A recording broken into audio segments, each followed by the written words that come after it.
Hello and welcome back to The Hatch. I'm Rosie Murphy. And I'm Sammy Roth, and this is the podcast where we talk about Lost. We have reached Season 2, Episode 10, What Kate Did. We finally find out what Kate did, even though Damon Lindelof sort of told us a couple episodes ago. It's murder. She does murder. But perhaps justified. We'll talk about it. And we've got more from our interview with Leonard Dick as well, who was one of the writers on the first 2 seasons of Lost. Thank you for being here. Let's get to it.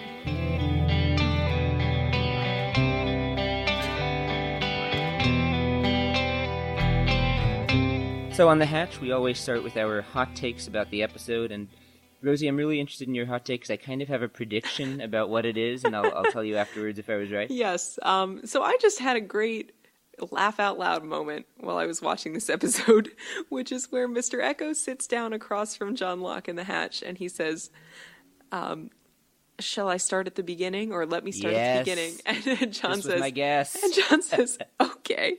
And he says, long before Christ. I just lost it. I just had to pause the TV and laugh. It's so good. It's so good. And I know it's meant to be funny. And it is. Oh boy, it is. I also cracked up at that. I'm so glad that I was right and that was your hot take. What is your hot take? My hot take is much less hilarious, unfortunately.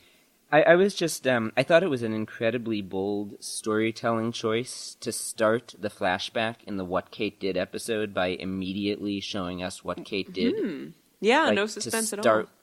Yeah, you start with the house blowing up and the murder of the stepfather, and I just thought, wow, they must have been so confident that they had like a compelling story to tell after this, that they could start with that moment rather than building up to it. And on the whole, I think the episode lives up to that. I think so too. Which I guess is what we're going to talk about. Because then you get to, I'm just going to dive right in, because then you get to go through the different type of mystery, which is peeling back all the layers about why Kate did this. I mean, we know early on that this is a creep. Like, he's very creepy towards Kate in the first scene. He's aggressive, you know that from the first second you meet him. Drunk. It's not immediately clear that he's her stepfather, but it very quickly becomes clear. And then we peel back all the layers, right, of why she did it. He was, abusing her mother, and turns out he's a real father, and X, Y, and Z. All of which leads to a bit of a weird, all of which leads to, like, kind of this revelation from Kate at the end about her own attraction to Sawyer and what that means, which is interesting.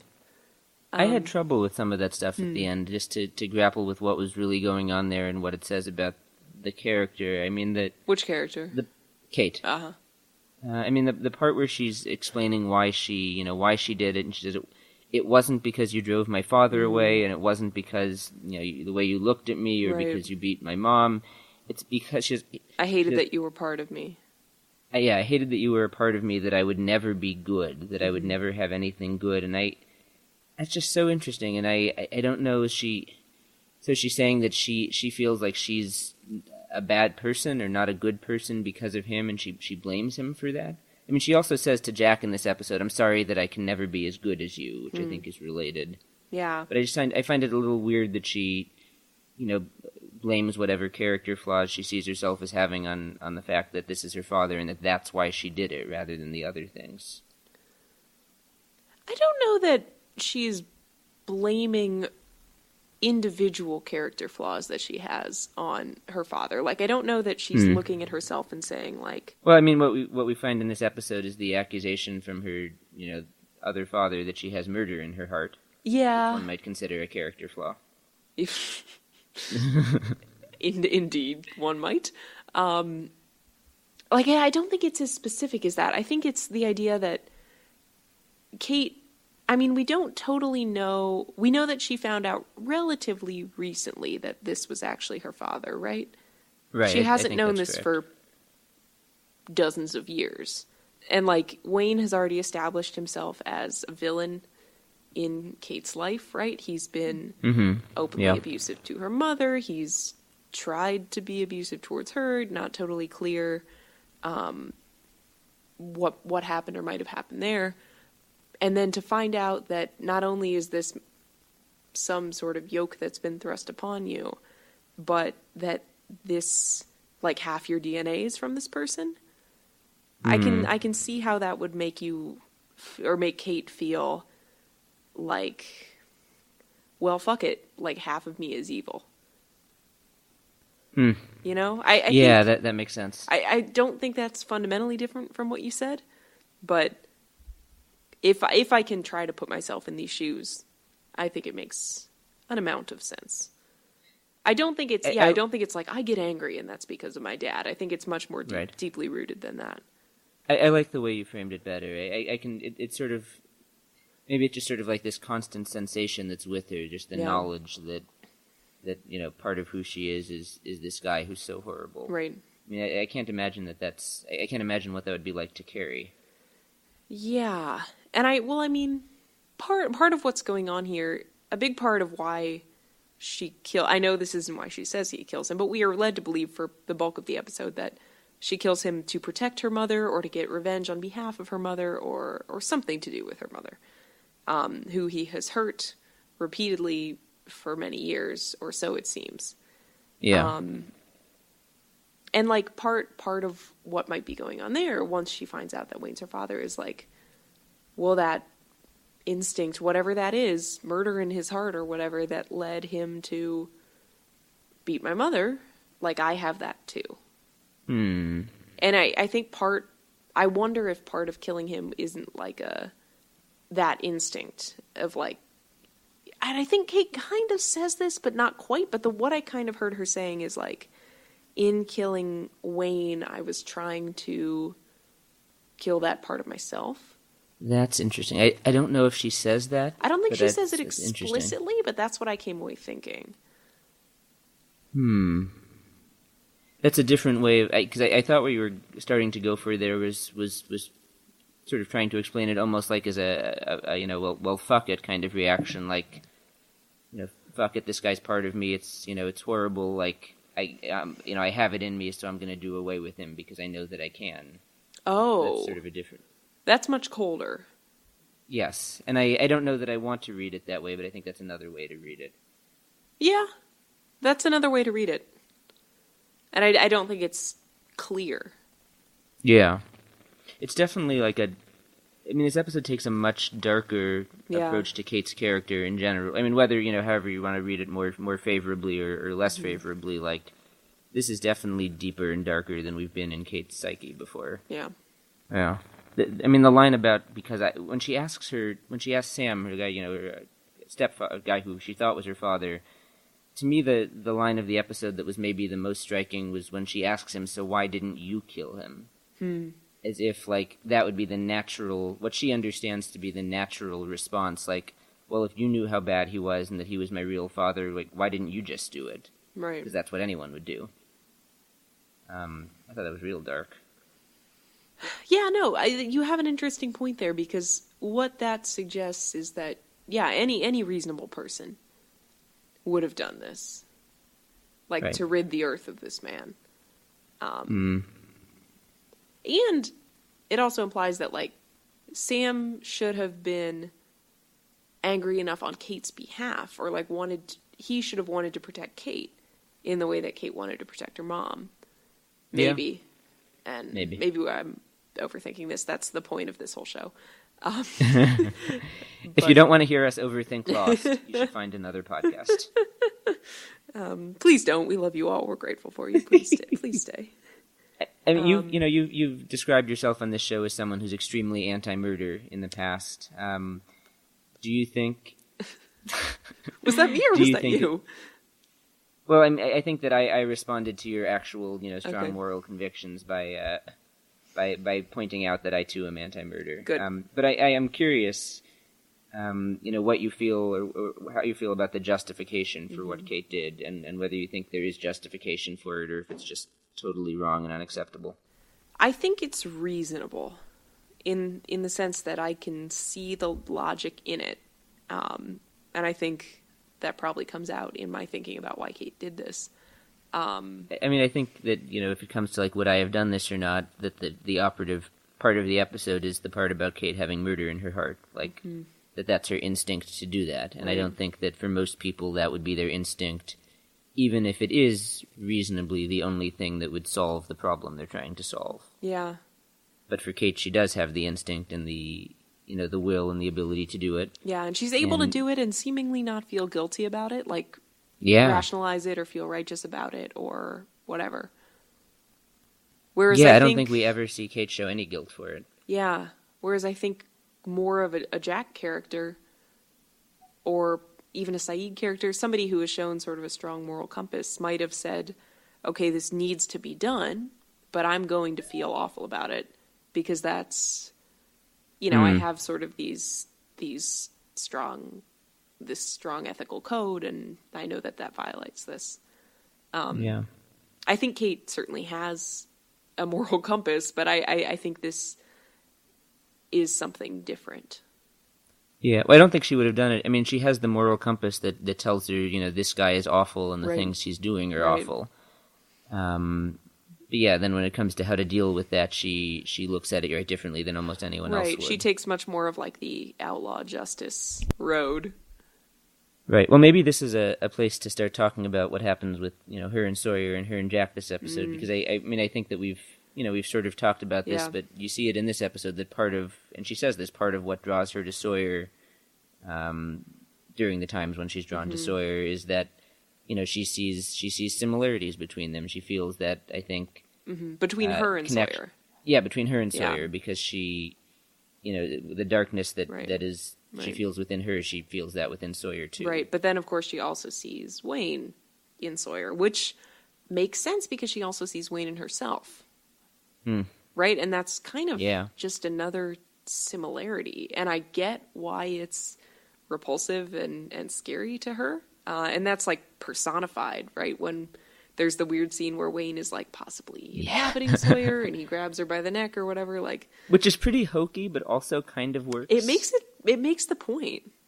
Yeah. I mean... I understand watching this, and especially, we've been getting into various debates on social media and in various places with people who disagree with us about the merits of Jack and Sawyer versus Jack and Kate. And I think watching those scenes with Kate and Wayne Sawyer manifesting as Wayne or whatever, that I understood a lot better. Like, okay, here is why people watch Kate and Sawyer and are really, turned off by that and repulsed by Sawyer and by the idea of them, because we see it here from Kate. She's kind of repulsed by that too, and she has a good reason to be. Right, and we see such the contrast between Sawyer and Jack. Not that we haven't seen it in every episode throughout the series, but it really comes to a head here. Yeah. So what'd you think? Jack and Kate's first kiss? Good, bad? Finally. Waited long enough. Yes, I am... Gosh, I can't imagine how satisfying that was the first time around. That's all I really got. I don't have strong feelings about it. Yeah, neither do I. In some ways it could have been a lot more satisfying, because it then has the awkward conclusion of, like, Kate looks freaked out and runs away. Yeah, and it happens at this time of, like, enormous internal strife for Kate. Like, she hasn't slept in days. She's seeing what she thinks are visions, although, of course, she turns out to be seeing the real horse. Second time this has happened in, like, 2 very recent plot arcs. She thinks she's seeing her villainous father in this man that she has a weird relationship with. Like, lots going on for Kate. And I don't ever think that's a good place to start your romantic relationship, although this is certainly not the start of the relationship. No. And I guess there's going to be no moment when you're stranded on a deserted island. That's not emotionally charged. Yes. Fair enough. It was tough for me because it's a moment that, like, clearly should be so satisfying, and then they part on very strange terms and remain separated for the rest of the episode and don't reconcile. Not that there's anything to be reconciled, but there kind of is. Yeah. And it just feels very, like, discomforting. It feels like the writers want us to ship Kate and Sawyer. That's honestly how I feel. Yeah. You think so? Because the end of this episode is Kate helping Sawyer up and convincing him, like, no, we're still on the island. And it's like a sweet bit of banter. And they go outside and he sees the island. Oh, to ship Kate and Sawyer. Yeah. Right. Yeah. Like, I feel like that's the whole momentum of the show. And, like, that's not even a super personal thing. It just feels like that's what the writers are telegraphing to us, which is very complex. No, I totally see that as well. And I think the Jack scene and the sort of discomfort or uncomfortable quality to it that you describe is yeah, I mean, it feels like with the other stuff, like it's designed to make us be more excited about Kate and Sawyer, to feel like there's more chemistry, which is interesting considering where they ultimately go with the show. And honestly, I don't really remember what happens in the rest of this season. Like, the next thing I remember with Kate and Sawyer is, like, when they have sex in the cages on with the pacemaker Island. Thing, and... Yeah, but that's still, like, 20 episodes from now or something, or 15 episodes, so I don't have a strong... And that's also one of these, like, very weird, like, desperately emotionally charged moments, because Sawyer thinks he's about to die, and that's also kind of nuts. It is. But, yeah, I don't know. And... it kind of feels like the show also wants us to ship Jack and Ana Lucia a little bit. Oh, so they start poking at that here, They start poking at that, yeah. Well, actually, they started poking at that in the flashback scene in the season 1 finale, where Jack and Ana meet at the bar in the airport. And have, like, a little bit of flirty banter. Yeah. Yeah, that's, Leonard mentioned that last week in our interview, that they thought with Ana Lucia, like, gee, maybe there could be, something with Jack or something. And, well, that's what's so interesting, because now, like, this week, because I've been reminded from so many of you that how many people deeply, deeply love Kate and Jack together. And it feels like the writers don't want us to want that. Like, they're planting all of these, like, nice chemistry seeds elsewhere, and the Jack and Kate relationship is already, like, so strained, and maybe that is more of a reason to ship it, because it's so, like, desperate, and it's so going to be so hard, and I don't know. I'm going to cut And to be fair, it doesn't mean that they won't, want us to ship it later. Right. I mean, this, in theory, this, I think it's pretty likely that they probably were planning to put Jack and Kate together all along. Yeah. Like, that becomes pretty clear, like, in the pilot. Yeah. And so I think it's, it's fair if you have a, multi-season story where you're going to be putting two characters together. That's true. You're going to want them to have ups and downs and harder points and easier points. Because then the payoff is ultimately more satisfying. Yeah. Yeah, and and if Sawyer was never a clear contender, like, it would have been boring. That's true. Yeah. That's true. So, contender is a horrible word. I'm sorry I used that word. But yeah, so I think that if we keep watching, like, probably we'll feel better about it over time, or at least see them moving, more clearly in that direction. I look forward to it. Do you have any hindsights? Yes. Do we ever find out how the horse came to be on the island? No. Because the horse is, again, real. Yes. Just like with Walt, we get sort of the second pair of eyes confirming. Okay, I couldn't remember. I thought you might. No, there's no more information about the horse. We never see the horse ever again. Okay, that's fine. Yeah, and mine, just a quick hindsight. During the funeral sequence, for Shannon, it just made me think about how many funerals we watch on Lost. Like, there have already... I mean, we did the Boone funeral, and we're going to do the Nikki and Paulo weird funeral where they're still alive next year. And we're going to do the best funeral for Locke in Season 6 on the island, where Ben apologizes for murdering him, and Frank Lapidus says, "Weirdest damn funeral I've ever been to." I forgot all about that. Which is the best of all the funerals. So on the nose. Anyway. Should we go to the interview? Yeah, I think we should. So this is, sadly, the final time we will hear from Leonard Dick. It is, because he no longer writes for the show after Season 2. Yeah, which is a shame, because I love his insights, and he's such a nice person. But these are just some final thoughts from the interview Sammy did with him that we've been hearing for a few weeks. We touch on what he's working on now, how Lost might have been different today. We'll hear some similar themes that we've heard from other folks. You told me last time that you were working on a new show. Is that getting going? How's that happening? As with all things television, 83 different things have happened in the interim. I had a couple of pilots, one at our favorite network, ABC, which didn't get picked up.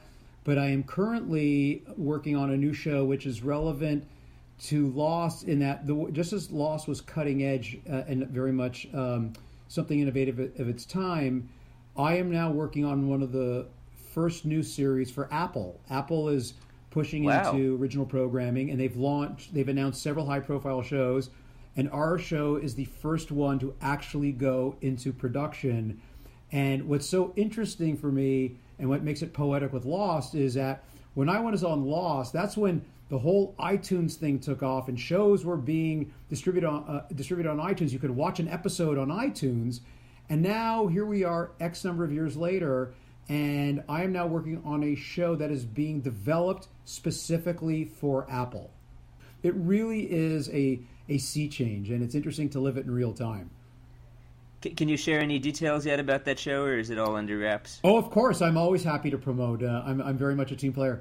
So the show is tentatively titled "Are You Sleeping?" It's loosely based on a book, but it has some very nice pedigree to it. Octavia Spencer is the star, and Reese Witherspoon and her company are one of the producers on it. And the very loose premise is it's kind of about how podcasts, true crime podcasts are changing our world. And it's we just started filming, and it has been an absolute pleasure, a real ball to deal with. But again, here we are making a television show, so we sweat the same issues any TV show does. What are the characters doing? What's their motivation? What's the arc? Where are we heading toward the end of the season? But we're doing it for Apple, which is just such a different thing to go through. What you read about on the front page of the Wall Street Journal is affecting what we're doing day to day. It's an exciting time to be in the television business. By the way, I don't even know, do we call it television anymore? What do we call this? Apple Vision, streaming vision? Do we call it coconut milk? It's a whole new thing. So we're all living this new experience in real time. Huh. Well, that's really cool, and I would tell our listeners, go look out for that show. But I'm sure that Apple will have plenty of venues to promote it on all of their Apple devices. So I probably don't have to tell them to go find we it. don't have our. I can't even say release date. I don't know if it's a distribution date or a drop date or a coconut milk date, but it will. We think it's going to be somewhere in 2019. But okay. As with all things Apple, I'm sure they have everything under wraps and will announce it with great fanfare at a date of their choosing. All right, so let's go back 13 years to Lost, and you were just reminding me before we started recording how long ago this was. Yeah. So you were there from the beginning of season 2, and so I guess I'm really interested in hearing about the process of breaking the story for season 2, and especially the story of the hatch and what was going to be in the hatch and what they were going to find down there. And I'm really curious, how that developed and how you figured that out after all the build up in season 1. Yeah, there was always the show always had an operating thesis to guide us, and when I joined in season 1, I knew that the headlines for the season, like when we got to the season 1 finale, that a few major things were going to happen. The two highest profile ones, of course, being that raft was going to sail and that hatch was going to be opened. And it was, I remember, in the writers' room discussions, like one of the great things Damon and Carlton talked about, and this, it's funny because I've always found this to be a guiding principle in every show I've worked on subsequent to Lost, is the question, what is the last thing the audience is expecting? And when it came to the hatch, what most people probably expected was a set of hallways, a labyrinth of some sort, or finding a treasure map. And I remember Damon and Carlton saying the last thing the audience would be expecting is that there's a guy down there. And so that became kind of the starting point for how we framed it. And then, of course, it was we found this to be a terrific way to marry it with some of the mythology that had already been discussed and that was in place. And that's why you got, eventually got to every 108 seconds that the guy has to press a button. And that, so we had a sense of some of the larger things that we wanted to do beforehand. And then when we iris down onto who is this man, we were able to connect to everything together. But what we did at the beginning of the season, and this is something that was done every season, and it's a testament again to Damon and Carlton and just really good show running, is that at the beginning of the year we set out a roadmap. And by episode 5, X would happen. By episode 10, Y would happen. And by the season finale, we know these 3 or 4 major things are going to happen. And I think I may have said this in the last time we talked, but I quote Carlton all the time, is he the way he described it is, we know that we're going to be driving from New York to L.A. That is our bigger destination. What we discover along the way is, do we want to take a dirt road or do we want to take a highway? Do we want to stop at the Grand Canyon or do we want to stop in Las Vegas? And so you have a larger sense of where you're heading, but then when you get into the specifics of, okay, what is episode 5, or what character do we need to elevate? What story do we want to tell? And also allowing room for discovery. I think one of the great finds for us along the way was these actors that we cast that turned out to be absolute home runs. You've got to be talking about Michael Emerson, yeah. Yeah, and Henry Ian Cusack. Like these ended up they ended up being grand slam pieces of casting. So once you have a great piece of casting like that, how do you, and you say we have to bring him back. And then what you do is you're able to adjust story. So maybe you saw this character being here for 1 or 2 episodes. Then you think, you know what? We've talked about storyline X. We could weave that person in. So so they're always, it's one of the great questions about Lost is, was there a plan? And the answer is yes, there was a plan, but you're still allowing yourself the flexibility to find the little things along the way that fit into the master plan. One of the things that impresses me so much about season 2 of Lost is that in the premiere, in the first couple episodes, you introduce there's the button, it's got to be pushed every 108 minutes. And then you stretch that out the whole season, this question of, what is the button and why is it there? And then finally in the finale you do the what happens when they don't push the button story. Was that always the destination? Was that the idea, to have that be the conclusion of this season? What happens if they don't push it? Yes, it was. We raised the question, and we wanted to have the answer. And it's interesting because it was another guiding principle on the show. And it's something that Damon and Carlton were always adamant about. And it's something that we always did, which is whenever we raised a cool question, before we committed to it, we always had to have a compelling answer. And, there are many shows, and I've worked on some of these shows, where you say, wouldn't it be fantastic if? And then you come up with this crazy, wild idea. And then the question, especially with cliffhangers in at the end of a season, would it be crazy if, or, what if we have somebody dangling from a hot air balloon? And then the question becomes, okay, how do we pay it off? And you say, we'll worry about that when we get to the next season. And then you put it off and you get to the beginning of the next season and you say, okay, how are we going to get this woman off the hot air balloon? It makes no sense whatsoever. And so, to Damon and Carlton's credit, whenever we raised a question, before we committed to it, there had to be a compelling answer. You may not have necessarily liked that choice, but at least it was compelling. It's like the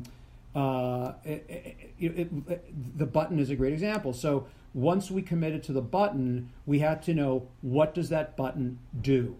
And then it was just a matter of, how do we dole it out? When do we reveal it? How can we hide it? How can we shade it? How can we do it a little bit differently? But the flag in our writers' room, the flag had been planted, and we knew the flag that we were driving towards. Yeah, and it's, to me, it's very impressive that you stretched that out a whole season. I mean, I think if you just pitched that to me as a person, like, we're going to make you wait 24 episodes and they're going to push this button every 108 minutes the whole time, I would think, okay, I'm going to get bored of that. But you don't get bored.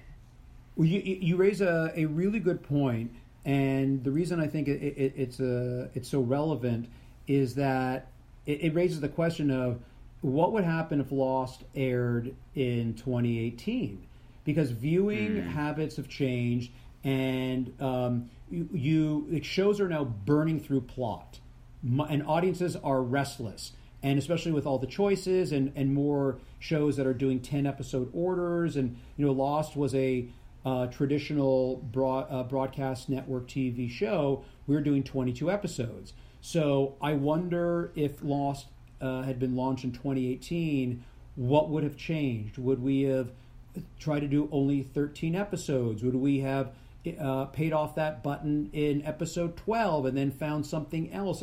It's really inspiring to hear that the show has remained relevant and that it feels timeless. And but it's a great academic question of how would it be different if it were launched today? Maybe they'd push the button every 20 minutes, shorter attention spans. Possibly, yeah, possibly. It really is. I've seen this on the shows I've worked on since Lost, and I worked on one-hour drama, and one of my writer colleagues made a really interesting comment about the show. He said, this was I worked on The Good Wife, and what my colleague said was, we're the Simpsons, and what he meant by that was the Simpsons burns through plot, right? That that genre, that format, it's boom, boom, boom, boom. Because that's what the format demands. That's what the audience demands. And we would have these really thick episodes with these fast scenes. You go from here to here to here to here.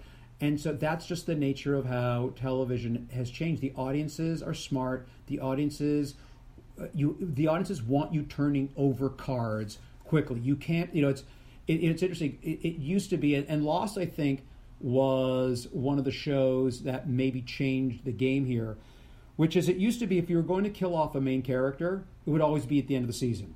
And Lost, I remember we killed off Boone in I think it was episode maybe 15 or 16. I think it was 18 or 19. Yeah, of season 1. That was unheard of to do that, and the argument at the time was to keep the stakes real, to keep the life and death threat alive, somebody had to die, or else it would just be, to use a technical term, schmuck bait, right? Every time somebody got in trouble and they were saved, you would think, okay, that's what's going to happen every time. Because in network television, characters never die. Or if they die, it's because they're leaving the show and their contract's up, okay, let's give them an exit. But so it was unheard of at the time to kill a major character in the middle of the season. And now it's unheard of to not kill characters constantly. Yeah, you have to keep it, because you have to keep the show fresh. You have to turn over cards, meaning that you can't. It's very hard to, you may map out, if you're on a show and you may map out a 10-episode arc, I guarantee you it's going to turn into a 5-episode arc. Stuff that you think plays, drawn out. The audience doesn't have the patience. So, coming full circle, it's great that we managed to keep that button mystery alive for 22 episodes, but I wonder if we were sitting in the writer's room today, would the writers be having a different conversation? Yeah, well, I'm glad you got to make this show 15 years ago and not now. Yeah.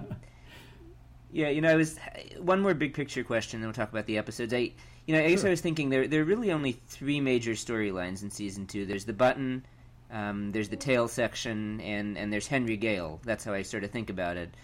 And I guess since you mentioned Michael Emerson and how he, sort of changed the game with his acting, I'm curious why you guys made the choice to, introduce the Henry Gale character and sort of what purpose, that was supposed to serve in the story and why that was a plot that you brought in. I don't remember all the details. Part of this is, the 13 years ago of it. Sure. I do remember that we were trying to, a lot of it had to do also with the others, and that we're thinking about. We started with, from what I recall, that there was this mystery man, and that this mystery man turned out to be not what you thought.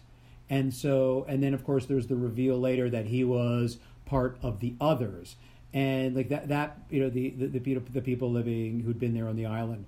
And so it was all about, I think it had to do with somebody that you start off thinking you know them and you don't, and it leads to all sorts of mysteries. But the great thing about a character like that is it gives you character and it gives you plot turns, and he ended up being a perfect synthesis of that.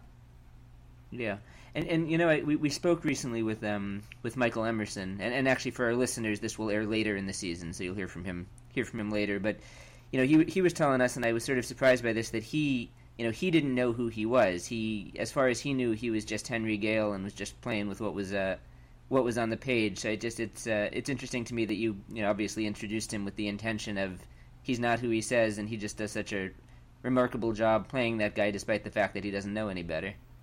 Yeah, and that goes to what I was saying a moment ago about how you map out a game plan. Again, you're going from New York to L.A., and then you take a side road and say, hey, look at this little pioneer village. Let's go visit that. And then we walk away with a bunch of souvenirs. And so our experience with Michael was exactly that. We started off, here's a character who represents X, and then you see how good he is, and then you expand it. You weave him into something else that you've mapped out. And it's the embarrassment of riches when you have somebody like that, an actor that good who can give you so much. You absolutely want to milk it for everything. J.J. Abrams has this famous bit that I think he did it in a TED Talk a while back, where he explained this idea of the mystery box, which is he bought this mystery box when he was a kid, and he never opened it, and it was always more interesting to him not knowing what was inside and the possibility that represented. And it's basically this idea that the way he tells stories is that it's always more. Actually, there's a part about this in Alias 2 where Quentin Tarantino does a big monologue about it, which is a fun episode. But it's this idea that wondering what's in the box and not knowing what's in the box is always going to be more compelling and more engaging to an audience than finding out what's in the box. And so what Leonard's comment made me think is finding out what's in the hatch is probably one of the few great examples of when you open the box and it's actually even more interesting than the waiting to open the box. Like the whole, the button and the hatch, like as great as the mystery of, we got to open the hatches, it's like it's even better once you get in. On that note, later in the season, we're going to hear from a scholar named Jason Mattel, who's a professor at Middlebury, who actually coined a term for this. Really? Yes. It's called forensic fandom. And this is now a term that's used in television studies, but it's just to tease what we'll talk about more fully later. It's the idea that all of these people who are fans of something come together and try to solve this mystery. And there's so much joy in that, and like that becomes part of the experience of the show or the book or Harry Potter or whatever. And that becomes inseparable from the thing itself. Wow. So we can't separate Lost now from the experience all of us have of trying to figure out what that map meant on the back of the blast door. No. We'll talk about that You might say later. it's a place we all created together. You might. On that note, we are going to be taking a brief hiatus of a couple of weeks here. Just a couple of weeks. Yep, we're just going to recharge our batteries. This is the 9th week in a row we've produced an episode just to take a little time off. We are going to do one episode during the break. We promised that we were going to have the audio from the question and answer session with Damon and Carlton and a lot of the Lost cast from the concert in Hollywood a couple weeks ago. We're going to be bringing that to you, so definitely stay tuned for that in the next probably 2 weeks. Yes, and in the meantime, please keep talking to us. Please feel free to agree or also disagree with us about about anything you want. You can do all of that on the social media. We are at facebook.com/thehatchpodcast, on Twitter @thehatchpodcast. Should also have probably mentioned before now, we have an email address. You can email thehatchpod@gmail.com. Don't know why we haven't mentioned that, but we will see your messages there as well. Yes, later in the season, we are going to do a special episode where we could go back to some of these conversations about Michael and Susan, about Jack and Kate, about just Easter eggs that we're learning about along the way. So please continue to send us your thoughts, and we'll highlight them all in the future. Our cover art is by Danny Roth. Our theme music is by Andy G. Cohen. Thank you so much for listening. Namaste.